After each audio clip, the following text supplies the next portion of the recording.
Assalamualaikum warahmatullahi wabarakatuh. Perkenalkan, nama saya Rita Sumastari. Saya perwakilan dari kelompok 4. Berikut ini adalah nama-nama anggota kelompok kami.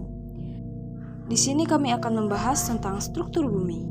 Proses terjadinya bumi dan tata surya sampai dewasa ini telah banyak teori-teori dan hipotesis-hipotesis yang ditemukan.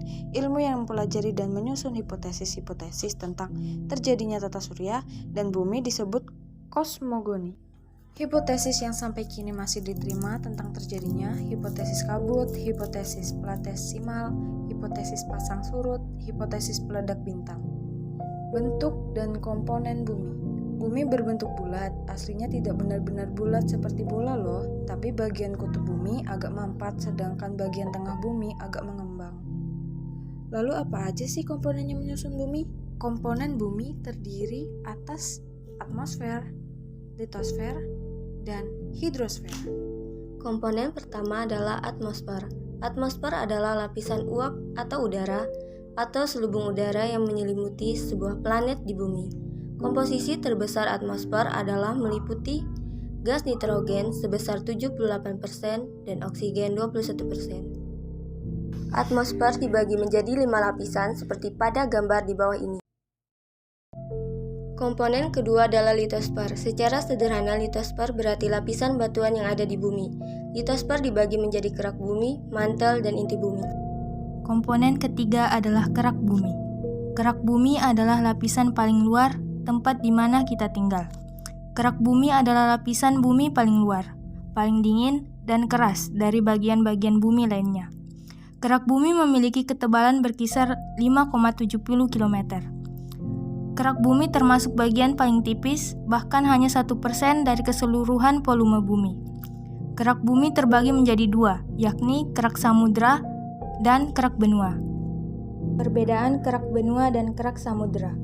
Kerak benua merupakan lapisan padat yang terdiri dari batuan beku granit pada bagian atasnya dan batuan beku basalt pada bagian bawahnya. Kerak ini yang sering kita sebut dengan kerak benua. Lapisan ini sering disebut juga dengan lapisan sial. Dinamakan demikian karena kandungannya yang didominasi oleh silisium dan aluminium. Sedangkan kerak samudra merupakan lapisan padat yang terdiri dari endapan di laut pada bagian atas. Kemudian di bawahnya batuan-batuan vulkanik dan yang paling bawah tersusun dari batuan beku. Kerak ini sering kita kenal menempati samudra. Lapisan ini sering disebut sebagai lapisan sima. Berikut ini tabel untuk lebih jelasnya.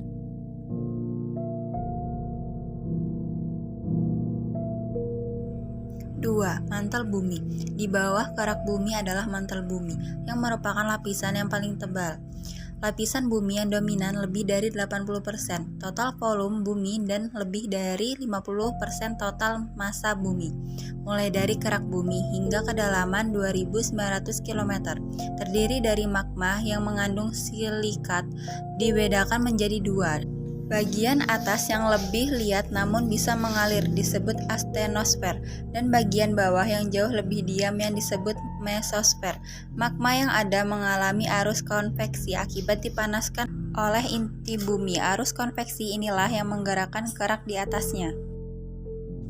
3. Inti bumi. Selanjutnya adalah lapisan yang paling dalam adalah inti bumi yang sangat panas.